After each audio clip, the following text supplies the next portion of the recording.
काल से आज तक कौन जीता है? हर हर महादेव। मृत्यु जब और जहाँ होनी होती है, इंसान वहाँ निश्चित समय पर कैसे पहुँच जाता है? सुनिए पौराणिक कथा। मानव जीवन में समय, परिस्थिति और स्थान बड़ी भूमिका अदा करते हैं। कई बार जो कुछ भी घटित होना होता है, उसी के अनुरूप परिस्थितियां बनती चली जाती हैं। कलयुग में एक ही चक्रवर्ती सम्राट हुए हैं और वह थे सम्राट विक्रमादित्य, जिनके नाम पर भारतवर्ष में विक्रम संवत की शुरुआत हुई।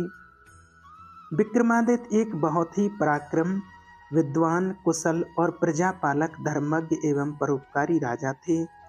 राजा विक्रमादित्य अपनी प्रजा को पुत्रवत प्यार करते थे तथा रात्रि में वेश बदलकर अपनी प्रजा के हालात और कुशलता जानने के लिए नगर में भ्रमण हेतु निकल जाया करते थे। एक बार यूं ही राजा विक्रमादित्य वेश बदलकर देर रात्रि नगर में भ्रमण हेतु निकले। भ्रमण करते करते अमृत वेला का समय हो गया। भोर के इस समय में राजा विक्रमादित्य नगर की परिक्रमा वाले मार्ग से गुजर रहे थे। नगर की दूसरी ओर घना जंगल प्रारंभ हो जाता था। अचानक राजा ने देखा कि एक नौजवान लकड़हारा कंधे पर कुल्हाड़ी लिए जंगल में प्रवेश कर गया और लकड़ी काटने के लिए एक ऊंचे वृक्ष पर चढ़ गया। तत्काल ही राजा विक्रमादित्य ने देखा कि एक भयानक रीछ दौड़ा आया और इस वृक्ष पर चढ़ने लगा, जिस पर वह नौजवान लकड़हारा लकड़ी काट रहा था। रीछ को वृक्ष पर चढ़ते हुए देख राजा को बड़ा अचंभा हुआ, क्योंकि रीछ तो वृक्ष पर कभी नहीं चढ़ सकता। उस नौजवान लकड़हारे ने जब रीछ को अपनी ओर आते देखा तो उसके हाथ फूल गए। भय के कारण उसके हाथ से वृक्ष की टहनी छूट गई और पृथ्वी पर गिरकर उसके प्राण पखेरु उड़ गए। तब रीछ वृक्ष से नीचे उतरा और राजा के देखते ही देखते उसने एक सुंदर लड़की का रूप धारण कर लिया और जंगल के समीप ही स्थित एक कुएं की जगत अर्थात मुंडेर पर जाकर बैठ गई। राजा दूर खड़ा यह सब देख रहा था और सोच रहा था कि यह लड़की बना हुआ रीछ अब क्या करेगा। थोड़ी ही देर में राजा के दो सिपाही जो रात्रि को गश्त पर थे उधर आए और इत्तेफाक से दोनों सिपाही आपस में सगे भाई थे। छोटे भाई की नज़र जब कुएं की मुंडेर पर बैठी उस सुंदर लड़की पर पड़ी तो बड़े भाई से बोला, देखो भाई, कितनी सुंदर लड़की बैठी है। मेरा मन कर रहा है कि मैं इससे विवाह करूं। बड़ा भाई बोला, बड़े भाई के होते हुए छोटा भाई कैसे विवाह कर सकता है? बड़ा होने के नाते पहले बारी मेरी है, इसलिए पहले विवाह तो मैं ही करूंगा। छोटा भाई बोला, इसे पहले मैंने देखा है तो इससे विवाह तो मैं ही करूंगा। तब बड़ा भाई बोला कि हम तो व्यर्थ ही झगड़ रहे हैं, क्यों ना हम इस लड़की से ही पूछ लेते हैं। यह हम दोनों में जिससे भी पसंद करेगी वही इस लड़की से विवाह कर लेगा। इस प्रकार आपस में निर्णय करके दोनों भाई उस लड़की के पास आ पहुंचे। बड़े भाई ने उस लड़की से प्रश्न किया कि सुंदरी, आप कौन हो और यहाँ क्या कर रही हो? वह लड़की बोली, मैं पास के ही गांव में रहती हूँ और अपने पति के तलाश में निकली हूँ। छोटा भाई बोला, तुम्हारा पति कहाँ है? तुम चाहो तो उसे ढूंढने में हम तुम्हारी सहायता कर सकते हैं। तब वह लड़की बोली, अभी तो मैं कुंवारी हूँ और किसी योग्य वर की तलाश में निकली हूँ। तब छोटा भाई बोला, हम दोनों भाई भी अभी कुंवारे ही हैं, यदि तुम चाहो तो हम में से किसी एक से विवाह कर सकती हो।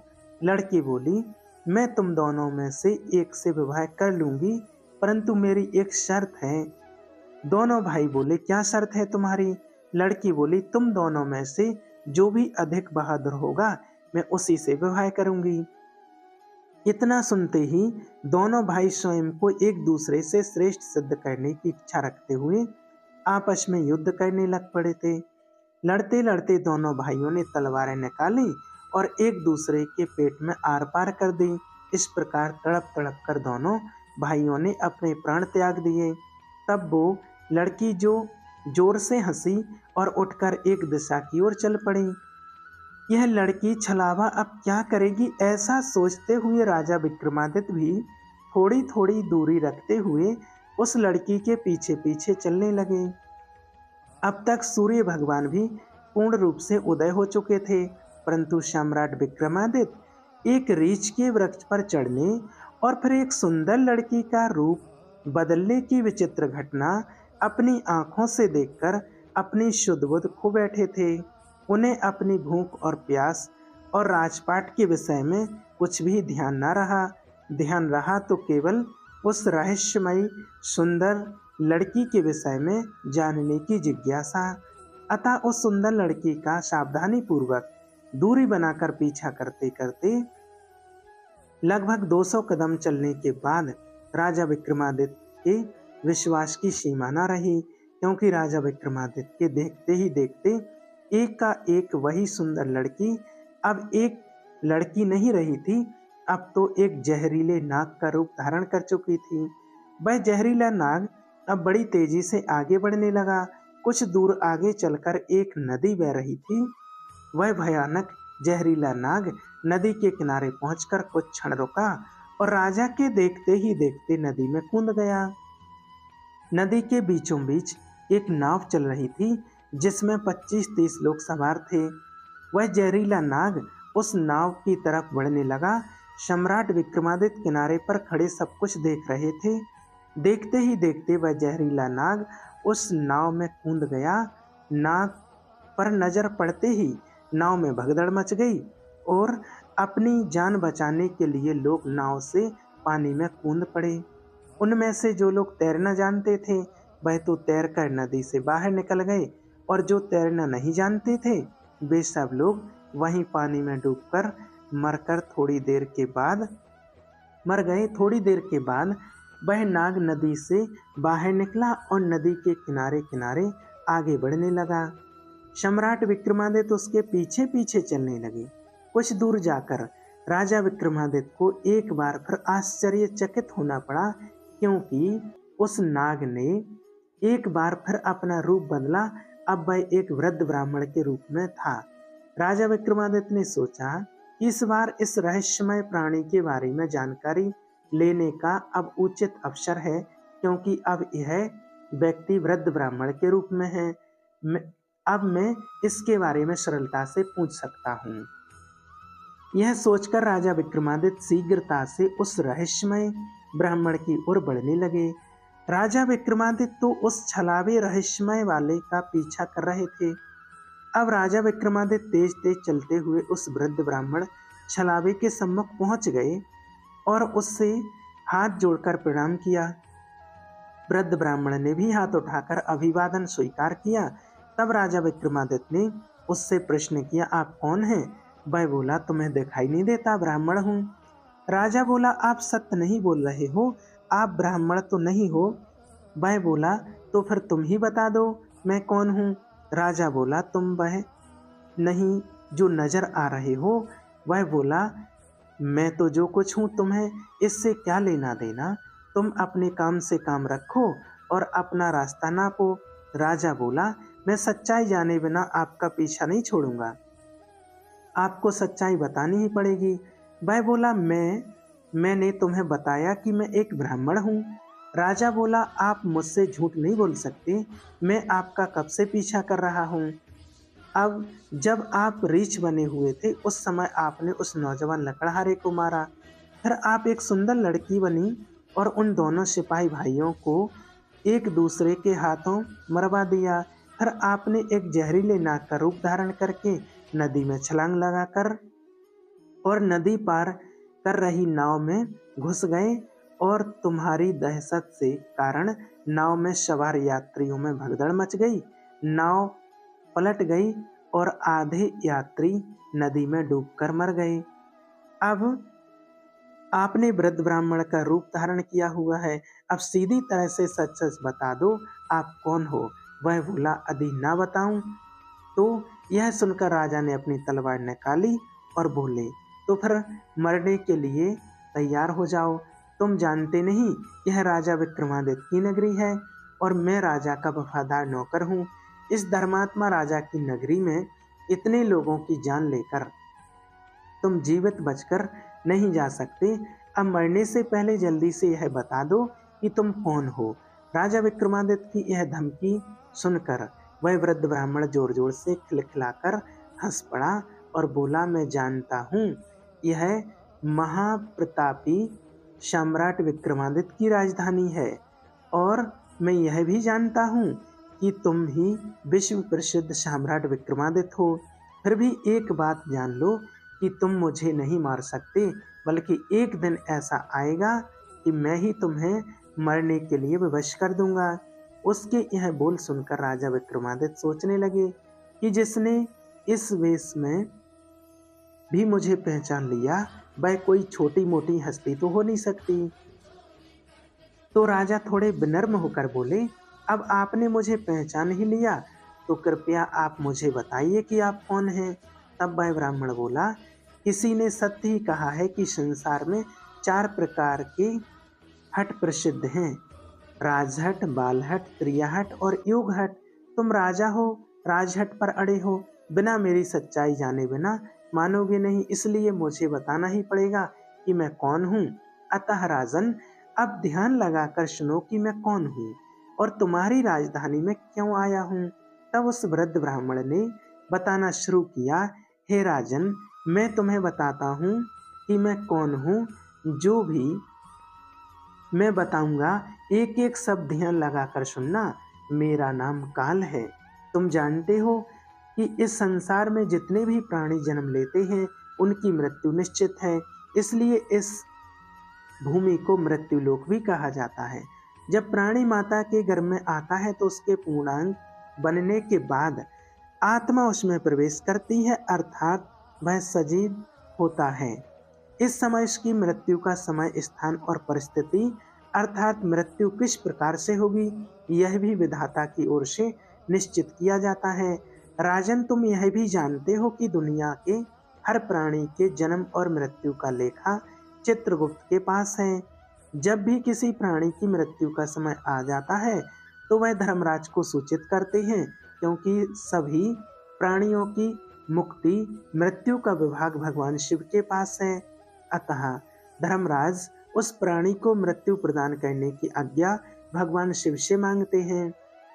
जब भगवान शिव आज्ञा दे देते हैं तो धर्मराज मुझे अर्थात काल को आज्ञा देते हैं।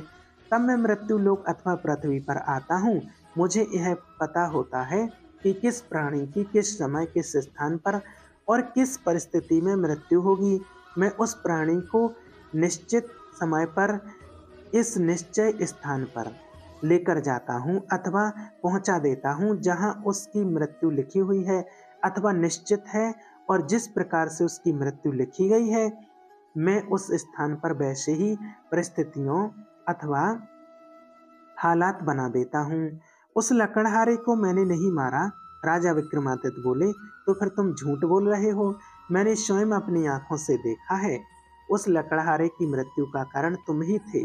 वृद्ध ब्राह्मण बोला, बेशक कारण मैं बना था, लेकिन सांसारिक लोग तो यही समझते हैं कि लकड़हारे की मृत्यु वृक्ष से गिरकर वृक्ष का टहनी टूटने के कारण हुई, और फिर मुझे तो मृत्यु देव धर्मराज के आदेश का पालन करना पड़ता है। उसकी मृत्यु वृक्ष से गिरने के कारण लिखी गई थी, इसलिए मैंने रीछ बनकर वैसे ही परिस्थितियों और हालात पैदा कर दिए। नहीं तो जरा सोचो, यदि असली रीछ होता तो क्या कभी पेड़ पर चढ़ पाता? कदापि नहीं, परंतु वहां तो मैं था, और मेरे लिए तो कुछ भी असंभव नहीं, कुछ भी असंभव नहीं है। अगर उन सिपाहियों भाइयों की बात करें तो उनको मैंने नहीं मारा, उनकी मृत्यु एक दूसरे के हाथों लिखी हुई थी, अतः उनके लिए मुझे सुंदर लड़की बनना पड़ा। नाव में सवार कुछ लोगों की मृत्यु पानी में डूबने से लिखी थी, इसलिए मुझे भयानक नाग का रूप धारण करना पड़ा। राजन, मुझे लगता है कि अब तो आप अच्छी तरह से समझ गए होंगे कि मैं कौन हूँ और तुम्हारी नगरी में क्यों आया था, और यह भी समझ गए होंगे कि समय, स्थान और परिस्थिति की सांसारिक प्राणी के जीवन में कितनी बड़ी भूमिका होती है। राजा विक्रमादित्य ने वृद्ध ब्राह्मण रूपी काल की बात बड़े ध्यान से सुनी और गंभीर हुए। काल कहने लगा, हे राजन, अब मैं चलता हूँ। राजा विक्रमादित्य बोले, हे कालदेव, आपने मुझे बहुत अच्छी जानकारी दी, जिसके लिए मैं आपका बहुत आभार व्यक्त करता हूँ। कृपया जाने से पहले मेरे एक और प्रश्न का उत्तर देते जाइए। कालदेव बोले, पूछो, क्या पूछना है? पूछना चाहते हो शीघ्र पूछो, मेरे पास इतना समय नहीं है। राजा विक्रमादित्य बोले, कृपा करके मुझे यह बताइए कि मेरी मृत्यु कब और किस स्थान पर और किस प्रकार से होगी। कालदेव बोले, राजन, यह तो बता सकता हूँ तुम्हारी मृत्यु कहाँ और किस प्रकार से होगी, परंतु यह नहीं बता सकता कि तुम्हारी मृत्यु कब होगी। राजा विक्रमादित्य बोले, हे कालदेव, मृत्यु का समय बताने में आपको क्या आपत्ति है? कालदेव बोले, हे राजन, यदि मैंने पहले ही आपको मृत्यु का समय बता दिया तो इसी क्षण से आप चिंताग्रस्त हो जाओगे, और आप तो जानते ही हो कि चिंता चिता समान होती है। अभी तो आपको अपने शासनकाल में बहुत से शुभ और जन कल्याण के कार्य करने हैं। राजा विक्रमादित्य बोले, चलो समय ना सही, यह तो बता दो कि मेरी मृत्यु कहाँ और कैसे होगी। कालदेव बोले, सुनो राजन, तुम्हारी मृत्यु तुम्हारे ही महल में सीढ़ियों पर से पांव फिसलने के कारण से होगी। इतनी बात सम्राट विक्रमादित्य को बताकर वृद्ध ब्राह्मण रूपी काल शीघ्रता से एक दिशा की ओर चल पड़े और कुछ दूर जाकर विलुप्त हो गए। इस वक्त सूर्य भगवान भी पूर्ण रूप से अस्त हो चुके थे। चारों तरफ अंधकार छा गया था।